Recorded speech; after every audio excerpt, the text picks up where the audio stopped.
Chers auditeurs, chers élèves, bonjour et bienvenue. On continue notre plongée dans la démocratie et dans la partie 2 à étudier les... Il s'agit toujours pour nous, après Tocqueville, d'étudier maintenant comment disparaissent certaines démocraties et comment apparaissent des démocraties dans une époque beaucoup plus contemporaine, puisqu'on va s'intéresser au XXe siècle et au tournant de la deuxième moitié de ce XXe siècle. On va voyager un petit peu en allant au Chili d'abord, et puis on reviendra beaucoup plus près de nous avec le cas de l'Espagne. Alors, évidemment, il vous manque plusieurs connaissances générales pour bien comprendre ce dont on va parler, donc on va essayer de recontextualiser au maximum. Et il faut bien que vous preniez en compte toutes les données propres à la guerre froide, d'abord pour ce jalon 1, pour le jalon 3, on en reparlera plus tard, mais il faut se replacer dans la posture de 1900, des années 30 et de l'arrivée au pouvoir de Franco, sur laquelle évidemment on reviendra un petit peu plus rapidement. Notons que cette audio-capsule, enfin il y aura 2 audio-capsules pour ce jalon, et contient l'ensemble de l'activité que je vous demande de faire cette semaine. Pourquoi ? Parce qu'on a repris les cours au lycée, et donc c'est un petit peu plus difficile pour moi d'être à la fois à un endroit et à un autre, même si j'ai que 3 élèves de seconde et je devrais avoir 5 élèves de terminale pour préparer le rattrapage. C'est un petit peu confus encore, mais ça va être un petit peu plus clair. Reste que pour préparer les élèves à l'oral du bac, comme pour préparer des activités aux secondes, ça me demande un travail en plus, et donc on va continuer on va finir ce thème 1, ça c'est normalement une certitude, et du coup il y aura peut-être un petit peu moins d'audio-capsules en ligne, ne pouvant être à 2 endroits en même temps. Voilà, ça c'était pour le baratin entre guillemets du début. Rentrons dans le vif du sujet. Donc, jalon 2, crise et fin de la démocratie, le Chili de 1970 à 1973. Alors, comme vous connaissez pas grand chose sur le Chili, on va se livrer une petite introduction. Il s'agit de rappeler d'abord que le Chili est devenu une démocratie en 1925. Il devient une démocratie avec une constitution libérale. Et dans les années 70, enfin en 1970 pour être précis, on a un socialiste, Salvador Allende, A2LENDE, qui va être élu. Ses opposants, dans un contexte de guerre froide, vont être soutenus notamment par les États-Unis d'Amérique, ce qui va conduire à la fin de cette démocratie par un coup d'État en 1973. Alors, il n'y a pas que l'opposition des États-Unis qui y conduit, il y a aussi une contestation à l'intérieur même du pays et des difficultés pour tenir la barre avec des opposants de l'extrême droite et puis des soutiens d'extrême gauche qui trouvent que Salvador Allende ne va pas assez loin. On ne va pas se lancer dans une problématique trop complexe. En fait, on va tout simplement se demander quel exemple de fin d'une démocratie donne le Chili. À nouveau, on va se plonger dans un plan en 3 parties, et la première de celles-ci, il s'agit de l'accession au pouvoir d'un président socialiste. Alors revenons dans le temps et parlons de la situation du Chili avant 1970.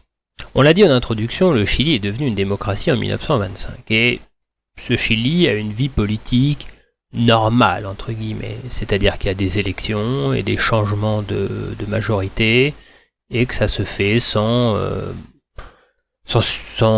coup d'éclat, sans grand mouvement d'opposition sociale. Notons cependant que le suffrage universel, lui, n'apparaîtra qu'en 1964. Bon, si on prend une carte du Chili, c'est ce que je vous invite à faire au travers de la diapositive numéro 1, vous verrez que l'une des particularités du Chili, c'est son étalement sur la longueur. C'est un pays très long et étroit, en bord de mer, en bord de l'océan Pacifique, avec des montagnes quand on va vers l'est. Mais ce qui nous intéresse n'est pas sur cette carte. Alors notons que la capitale est Santiago du Chili, qui est à peu près en son centre, et puis que le port principal, c'est le port de Valparaiso, à quelques kilomètres assez sinueux de Santiago. Le Chili, il a connu de fortes transformations démographiques. En fait, la population, elle a presque doublé en quelques années. On est passé d'à peu près 6 millions à peu près 10 millions d'habitants, et ce doublement de la population au XXe siècle, il va produire un important exode rural. Les gens vont quitter la campagne pour aller s'installer en ville.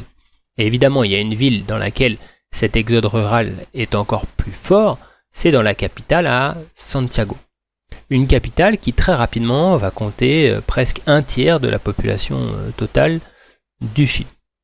Alors, ça pose quelques défis. Le premier défi, c'est nourrir cette population, ce qui nécessite en l'état d'importer des ressources alimentaires. Et une partie de ces importations est réalisée à partir des États-Unis d'Amérique.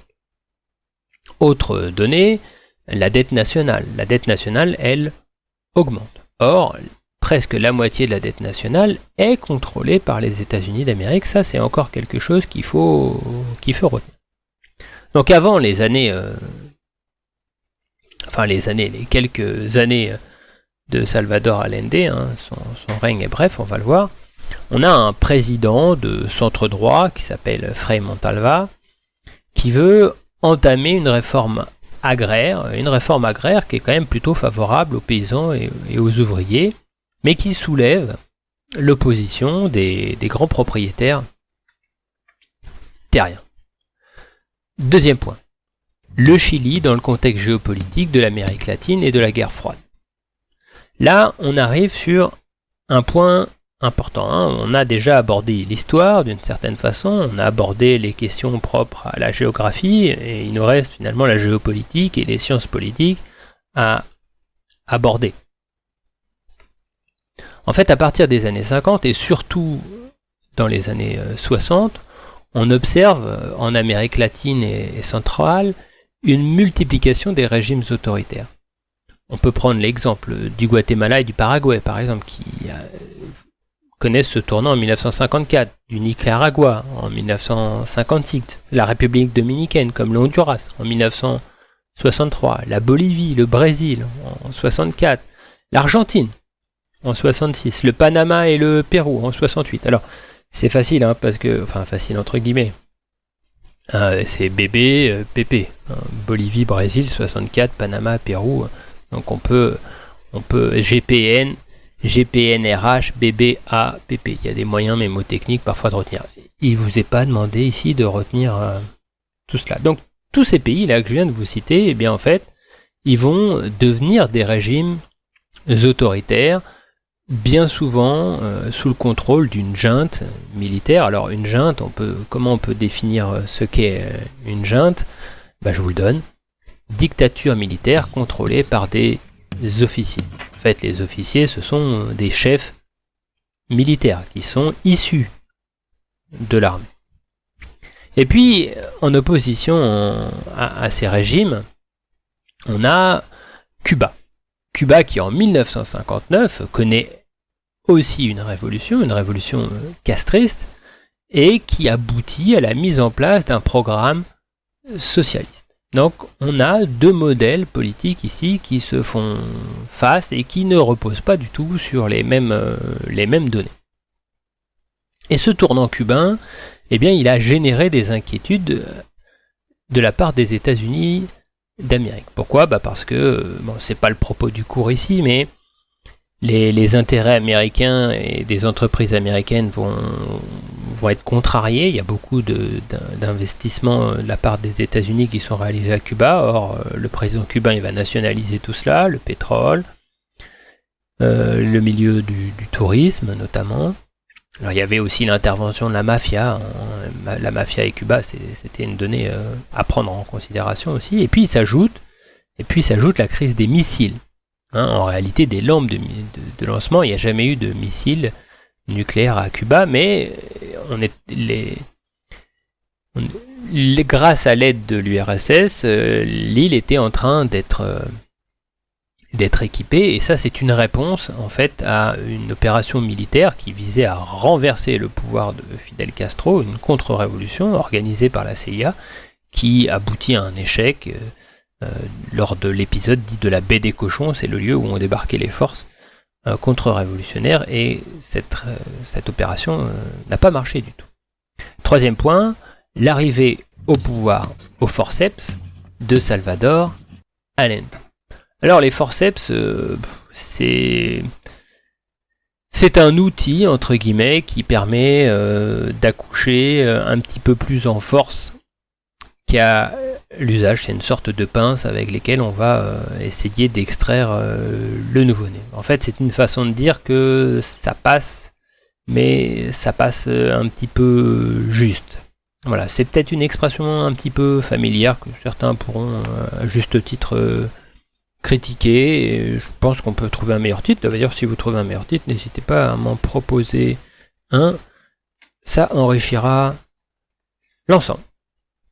Donc je vous invite maintenant à porter un regard sur le document 1 de la fiche.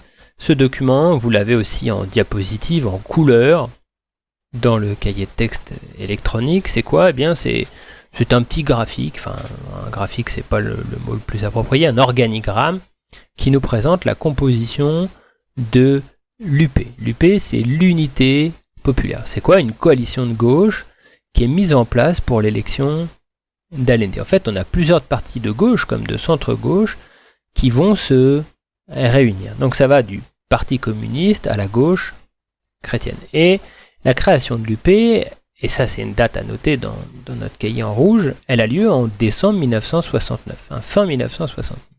C'est la création donc de l'unité populaire qui fait l'union de 6 partis de gauche et du centre-gauche.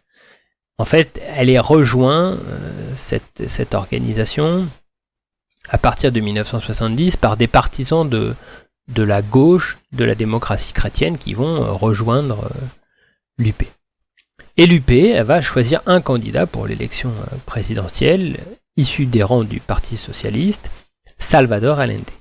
Et elle le soutient à l'élection présidentielle qui a lieu en 1970. Alors, premier travail que je vous demande de réaliser en autonomie ici, c'est de me faire une petite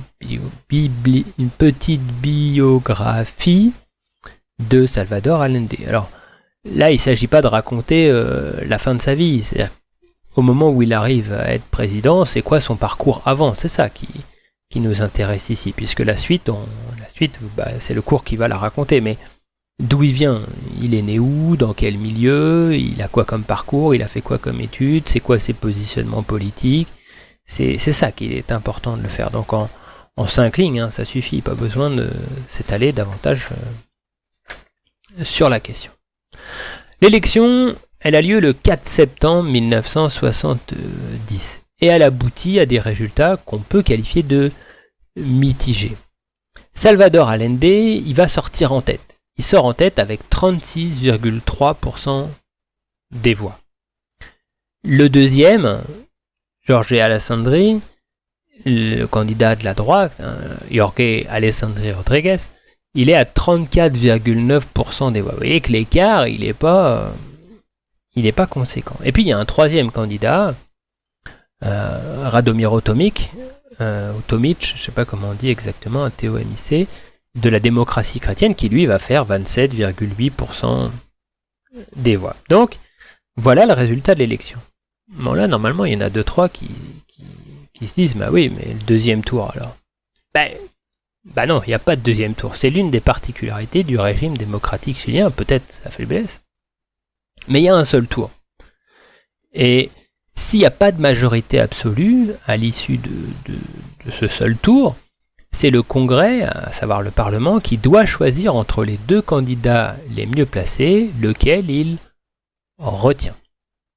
Or, les États-Unis d'Amérique, qui suivent ce qui est en train de se passer au Chili, ils vont pas voir d'un si bon œil que ça l'arrivée possible d'un socialiste au pouvoir, alors que à Cuba, déjà, Fidel Castro a mis en place un régime socialiste. Alors, pour revenir sur cette intervention des États-Unis d'Amérique dans la vie politique chilienne. Je vous invite à regarder une vidéo, vous avez le lien dans le cahier de texte. Et je vous demande de regarder les 2 premières minutes de cette vidéo. Voilà, je vous laisse les regarder et puis on se retrouve tout de suite. On apprend quoi? On apprend qu'il y a 2 acteurs extérieurs qui vont intervenir dans le devenir du Chili. Il y a Kissinger, K-I-2-S-I-N-G-E-R, c'est l'équivalent du ministre des Affaires étrangères. Et puis il y a le président des États-Unis, Nixon, N-I-X-O-N. Ils font quoi tous les deux? Ils vont missionner la CIA pour empêcher l'arrivée au pouvoir de Salvador Allende. Et ça va déboucher sur une première tentative de coup d'État qui conduit à l'assassinat du chef de l'état-major, le général Schneider, par l'extrême droite.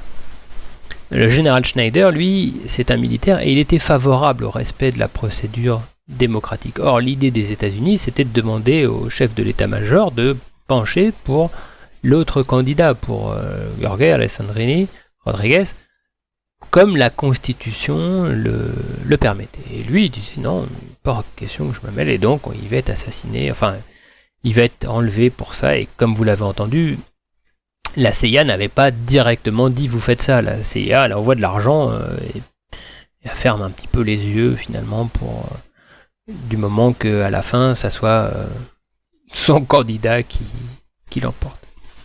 Allende, Salvador Allende, on dit Allende plus simplement souvent quand vous l'entendrez, c'est vrai que je dis Allende mais c'est plutôt Allende que vous avez l'habitude d'entendre. Il va s'engager publiquement à poursuivre les réformes de Frey. Et ça lui permet d'obtenir la confiance du Congrès. Le Congrès va le nommer le 24 octobre président de la République et il va être investi en tant que président en novembre 1970. Le voilà donc, le nouveau président Salvador Allende. Il y a diapositive numéro 4, je vous le montre ici en couleur. Une fois en place en tant que président chilien. Alors, son arrivée au pouvoir, elle se passe dans un contexte de tension internationale avec les réticences des États-Unis d'Amérique qui vont, et ça on l'a compris, œuvrer contre Allende, et puis de tension nationale aussi, avec une opposition de l'extrême droite, qui s'opposent à l'idée d'un socialiste au pouvoir, ils ne veulent pas en entendre parler, et puis d'un peuple qui, pour une partie, va soutenir le projet d'Allende, les ouvriers, mais pour les propriétaires terriens et pour les entrepreneurs, les commerçants, les réformes prévues par le programme de l'UP, elles génèrent chez eux des inquiétudes. Voilà, on en a fini ici avec la première partie, on va maintenant passer à la seconde. Deuxième partie, un pouvoir instable et fragilisé. Premier point, un gouvernement réformiste. Bon, on l'a dit, ce gouvernement, le gouvernement d'Allende, il ne va pas mettre fin aux réformes du gouvernement précédent, du gouvernement Frey. Il va les poursuivre et va même leur donner un prolongement. La plus grosse action, elle est économique. La réforme agraire, en fait, elle va aller jusqu'à la confiscation des terres pour la redistribution à des paysans plus pauvres. On va y revenir. Et puis, il y a la nationalisation de plusieurs entreprises, des banques notamment, et puis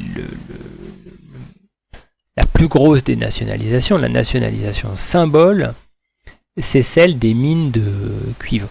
Le document 2 de la fiche, qui est une affiche, revient justement sur cette nationalisation des mines de cuivre. Vous l'avez en diapositive couleur dans le cahier de texte. En fait, on voit quoi? On voit un Chilien. Chili se pone pantalones largos. Ahora, el cobre es chileno. El cobre es chileno. Bon, voilà. Je fais pas espagnol deuxième langue. Ni première langue, ni troisième langue. Je le fais avec Madame Cipriani quand on part en sortie scolaire à Madrid. Bon, ça veut dire quoi? Je vous ai mis une traduction littérale dans... Les Chiliens portent des pantalons longs. Maintenant, le cuivre est chilien. Porter des pantalons longs, c'est une façon de dire qu'on est des adultes d'une certaine façon, puisque les pantalons courts sont portés par les enfants. Donc c'est une façon de dire c'est nous les patrons maintenant. Le gouvernement Frey, il avait entamé la chilisation de la production, c'est-à-dire qu'il avait racheté des parts des entreprises et des firmes transnationales qui exploitaient le cuivre à hauteur de 51% pour être l'acteur majoritaire. Il va beaucoup plus loin ici, Salvador Allende, puisqu'il nationalise la production. Le cuivre doit aller aux Chiliens. Autre action économique, il y a l'augmentation des salaires et le gel de plusieurs prix, ce qui ne plaît pas aux commerçants, de façon à ce que les gens puissent s'acheter des produits. Les réformes, elles sont aussi sociales. Il y a d'abord un programme de santé publique qui est entamé. Il y a une campagne de distribution de lait pour les enfants, la création d'une sécurité sociale, des lois sur les retraites. Voilà pourquoi on parle de réformisme socialiste. Et puis s'ajoutent aussi des réformes administratives, avec d'abord la suppression des traitements élevés, fini les fonctionnaires avec des très hauts salaires. Il vaut mieux payer plus de fonctionnaires à des salaires plus hauts que juste quelques fonctionnaires très hauts, enfin avec des traitements très élevés. Et puis la fin des voyages diplomatiques trop fastueux. Il faut réduire le train de vie de l'État, ou du moins qu'il soit un petit peu moins perché, pour parler d'une façon un petit peu jeune. Alors, revenons quand même un petit peu sur la nationalisation des mines de cuivre. L'idée de base, c'était celle de rembourser les entreprises nationalisées. Et puis, alors, il faut comprendre que le cuivre, c'est la première ressource du pays, et ça joue un rôle clé, notamment dans la balance économique du Chili. Et puis finalement, on y reviendra un petit peu, sous la pression notamment de la gauche, de l'UP, il va revenir sur cette décision et ne pas rembourser les entreprises. Et il interviendra à Salvador Allende à l'Assemblée Générale des Nations Unies, à New York, le 4 décembre 1972, pour expliquer sa décision. Alors je vous lis ici ce qu'il a déclaré. La nécessité de mettre au service des énormes besoins du peuple la totalité de nos ressources économiques allait de pair avec la récupération pour le Chili de sa dignité. Nous avons nationalisé le cuivre. Nous l'avons fait avec le vote à l'unanimité du Parlement, où les partis de gouvernement sont en minorité. Nous voulons que tout le monde comprenne clairement. Nous n'avons pas confisqué les entreprises étrangères de l'industrie minière du cuivre. Ces mêmes entreprises, qui ont exploité le cuivre chilien pendant de nombreuses années, rien que pendant les 42 dernières années, ont empoché pendant ce laps de temps plus de 4 milliards de dollars, alors que leur investissement initial ne dépassait pas les 30 millions de dollars. Un seul exemple douloureux par contraste. Il y a dans mon pays 700 000 enfants qui ne pourront jamais jouir de la vie dans des conditions humaines normales parce que dans les 8 premiers mois de leur existence, ils n'ont pas reçu la quantité élémentaire de protéines. 4 milliards de dollars transformeraient totalement ma patrie. Rien qu'une petite partie de cette somme assurerait pour toujours des protéines à tous les enfants de ma patrie.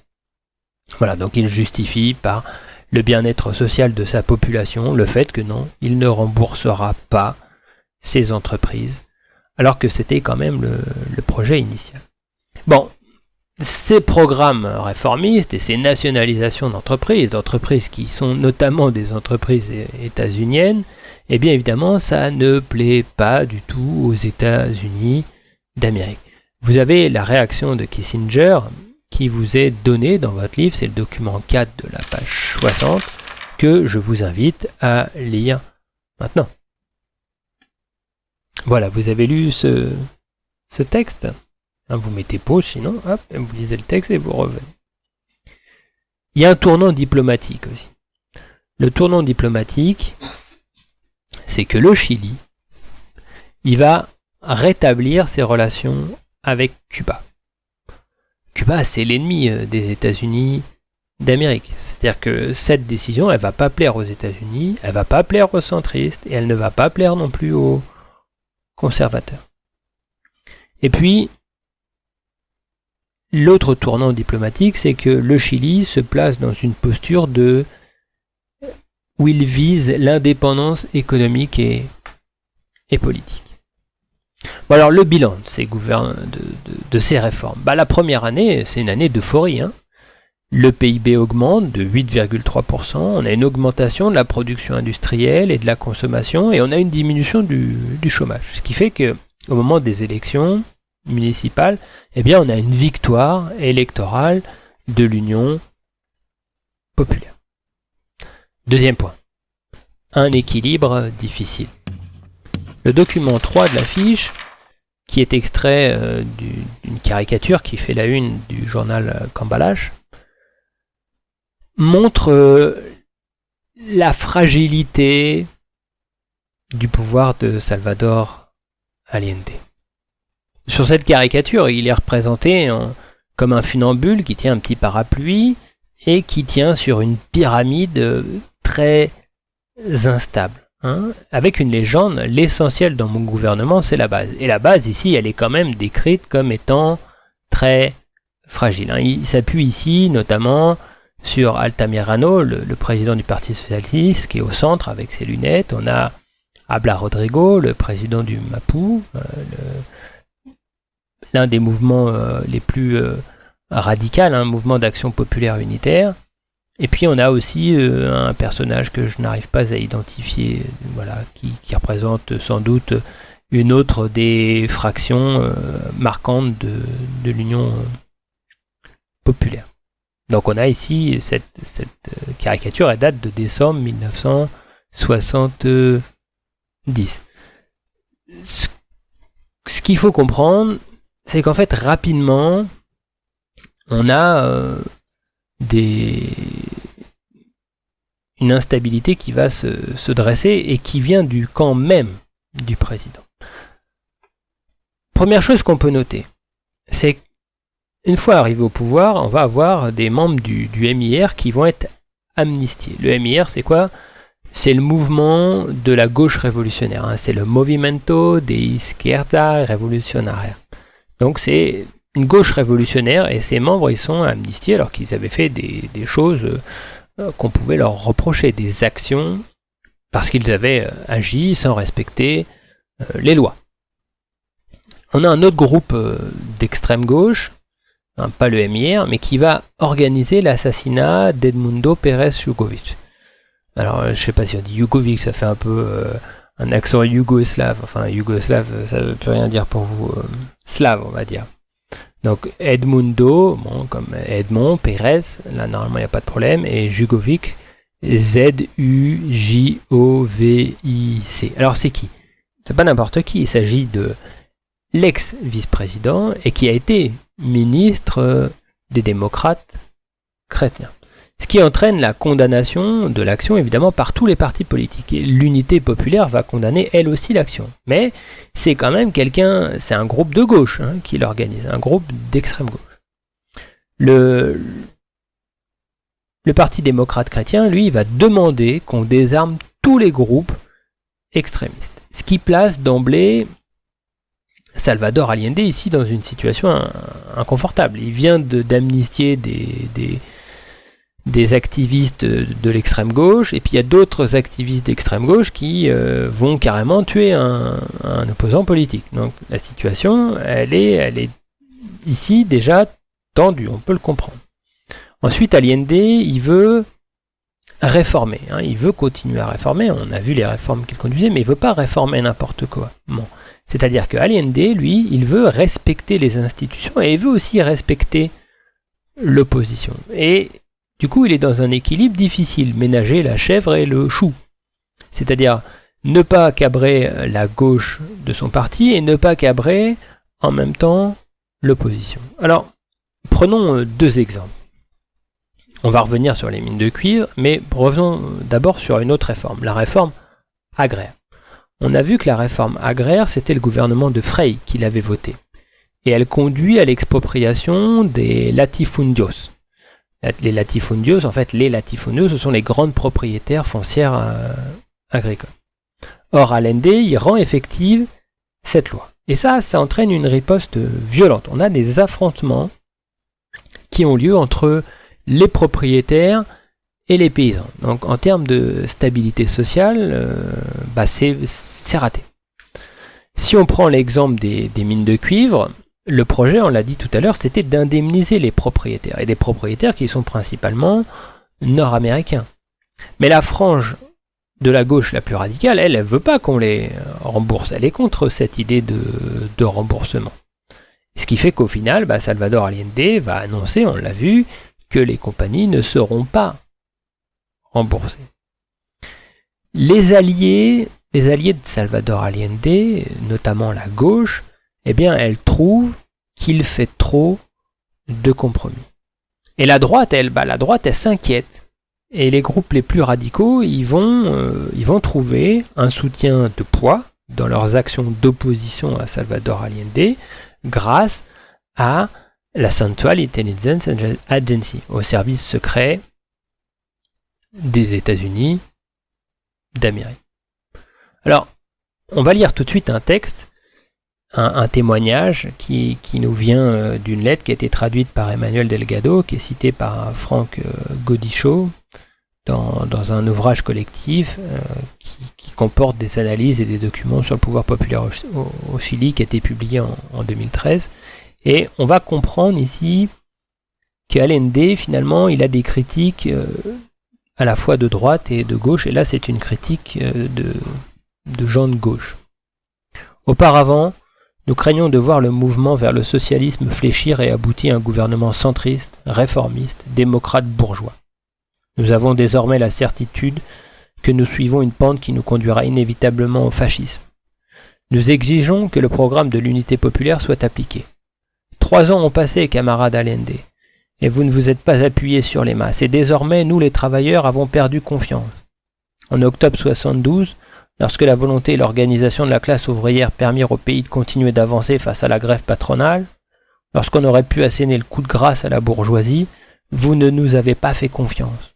La droite s'est dotée d'un appareil terroriste si puissant et organisé qu'il n'est à en pas douter financé par la CIA. Il n'y a que 2 alternatives, la dictature du prolétariat ou la dictature militaire. Le réformisme qui cherche à dialoguer avec ceux qui ont trahi à plusieurs reprises est le chemin le plus court vers le fascisme. Bon, cette lettre, elle est écrite en 73. Mais elle est intéressante pour comprendre ici cette notion d'équilibre difficile. C'est-à-dire que Salvador Allende, il va pas réussir à lutter contre ses opposants d'extrême droite et il va refuser de s'appuyer sur l'extrême gauche, quitte à mettre en place une dictature du prolétariat, c'est l'idée qui est ici, pour préserver les institutions démocratiques et ce qui lui attire des critiques. Des critiques qu'on peut encore retrouver formulées aujourd'hui. 3e point, une politique fragilisée. Politique fragilisée. 2 diapositives, d'abord, pour ouvrir le bal, qui reviennent, alors c'est la diapositive numéro 7, on peut consulter aussi la diapositive numéro 8. Ces 2 diapositives, elles sont relatives à la visite diplomatique que réalise Fidel Castro, le président cubain, au Chili. Donc il y a une visite officielle, on est à la fin de l'année 1971, en décembre 71, et Fidel Castro vient comme un héros au Chili, il est très bien accueilli par de nombreux partisans socialistes, beaucoup moins bien accueilli évidemment par les partisans du libéralisme, puisque Fidel Castro c'est un petit peu le symbole du socialisme et de l'URSS dans la posture de la guerre froide sur le continent américain. Et c'est à ce moment-là où vont s'enclencher des actions d'opposition.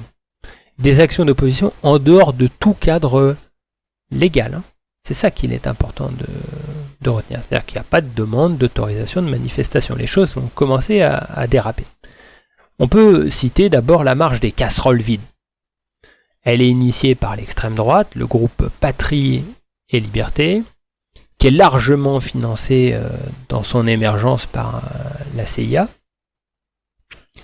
À cette marche des casseroles et à l'action de Patrie et Liberté répondent d'autres actions de l'extrême gauche qui dégénèrent en combat de rue, au point où le gouvernement va être obligé de décréter à Santiago l'état d'urgence pour que les gens, pour essayer de contenir la difficulté et ces combats entre forces de l'ordre et manifestants, et entre manifestants d'extrême gauche et manifestants d'extrême droite.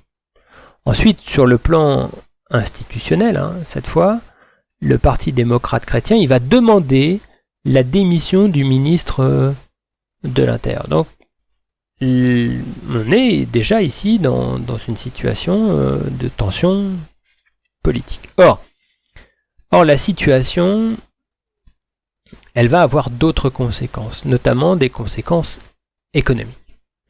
On a une inflation qui augmente, on a un chômage qui augmente, et puis on a des grèves qui vont commencer à se multiplier, des grèves dont une grande part est pilotée politiquement. C'est le cas par exemple de la grève des transporteurs, en fait, qui est diligentée d'une certaine façon par le Parti démocrate chrétien, et puis on va assister aussi à une pénurie des biens de consommation. Et quand on ajoute tous ces éléments bout à bout, finalement, eh bien, on comprend que les couches moyennes, il y a une grande partie des couches moyennes qui progressivement vont rejoindre le rang de ceux qui sont des opposants idéologiques aux réformes. C'est-à-dire qu'il y a des gens, c'était pas une opposition idéologique, c'est il y a plus de chômage, les prix sont plus élevés, j'ai moins de choses à manger, je vais rejoindre ceux qui descendent dans la rue et qui disent que Salvador Allende, c'est pas bien. Il faut le visionner en termes de démocratie. C'est-à-dire qu'il y a des gens, non, là je suis pas content avec ce qui se passe, donc je vais manifester. La fragilisation, évidemment, on l'a compris, elle vient aussi de l'extérieur. Aux États-Unis d'Amérique, il y a un appel au boycott des produits chiliens. Et les appels au boycott aux États-Unis sont assez bien suivis par les consommateurs, et donc les consommateurs vont de moins en moins acheter de produits chiliens, ce qui fait que les Chiliens ont de plus en plus de mal à gagner de l'argent. C'est-à-dire qu'on va essayer de se procurer du cuivre non chilien, par exemple, pour vous donner une représentation. Ensuite, les investissements dans l'économie chilienne, eux aussi, ils sont à la baisse. Et si vous regardez le document 4 de la fiche, vous constaterez que l'aide et les prêts internationaux, notamment attribués par la Banque mondiale, sont en diminution à l'adresse du Chili. Ce qui fait que le Chili a de moins en moins de capacité d'investissement. Donc quand vous ne pouvez plus investir, votre économie elle se porte moins bien. Et puis s'ajoute l'action des services secrets à cette action qui se fait à visage découvert. On a une compagnie, la compagnie ITT, une société américaine, qui avec la CIA vont financer et organiser une campagne de dénigrement. On a notamment un journal, El Mercurio, EL plus loin MERCURIO, dont 2 directeurs du quotidien sont des agents de la CIA qui vont multiplier les publications à charge contre le régime de Salvador Allende pour le dénigrer, pour dire qu'il n'est pas bien. Exemple, en mai 1973, il y a un éditorial pendant la crise des mineurs, on reviendra sur la crise des mineurs, qui écrit « L'Union populaire n'est pas seulement un sujet conflictuel, mais une initiative séditieuse destinée à en mettre en échec les institutions de la République. » Donc on est dans, ici, un éditorial à charge. Voilà, je vous retrouve sur la deuxième capsule pour la troisième partie, une démocratie renversée.